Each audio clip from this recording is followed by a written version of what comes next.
100 questions about writing in 5 minutes or less. Here we go. Question 11. How do you approach writing the first draft of your book? Okay, I'll briefly say what I can in 5 minutes. However, there are 2 videos on my channel that have talked about this already, so do a search for them. I'll try and put a link in below or down in the show notes.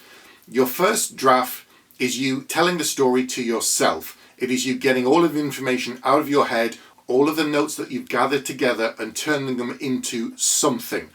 The biggest mistake that people do with their first draft, new writers in particular, is they try to make it perfect. It will never be perfect, that first draft. Even the second draft, the third draft won't be perfect.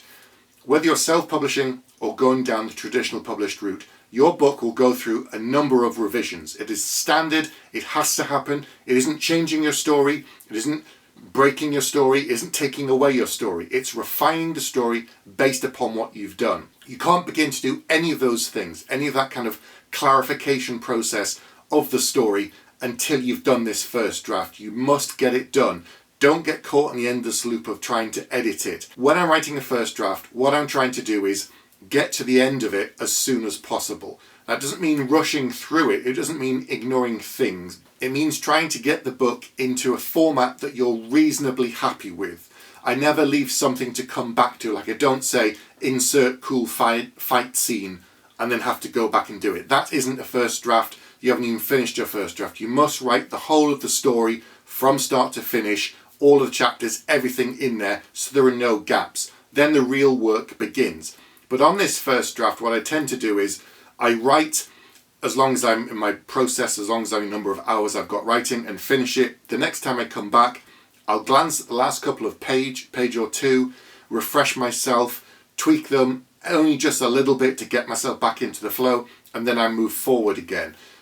A cold start for me is sometimes a bit difficult, which is why I kind of look at the last thing I've done. If I finished a chapter, it's a little easier because it's quite a clean break. I'm not trying to continue something. So that's what I try to do with the first draft, is constantly move forward. If there's things that I'm not happy with, things that need a lot of work, I will make a note. I won't go back and spend weeks, months working on it, because that's the way that you never get anywhere with a first draft and you won't finish it. I've done a video again called The Trap, which is something that people fall into once they're working on their first draft. I think it was Terry Pratchett that said, the first draft is basically the writer telling the story to themselves. Other people call it a vomit draft because you're just getting it all out and onto the page. Creating things in your mind is great fun, world building and dialogue, but actually making it into a cohesive thing on the page is really difficult. It is a marathon. Some people just think it's something that you can do overnight and it's super easy. It isn't. But you must get to the end of that first draft so then you can improve what you've created and make it closer to the vision that you've got in your head.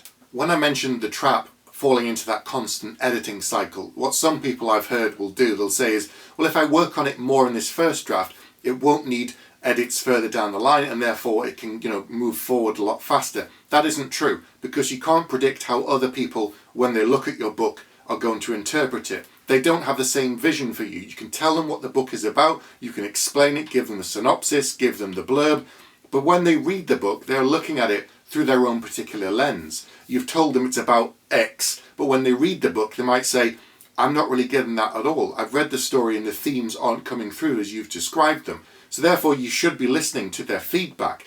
But all of this comes through from refining what you've created. So that first draft is something that's very, very rough. It will be. It's kind of part of the process. You have to accept that and acknowledge that it will be going through a number of different hands. It will be edited. But all of this is to improve what you've created. Some people really struggle with their first draft, whereas others prefer the later drafts. They love the editing stage. I'm someone that loves the first draft phase because it's exploration. It's me playing around with ideas, throwing things in, seeing what works, having a go, tweaking dialogue, playing with characters, world building. All that stuff is so creative. I love that element of it.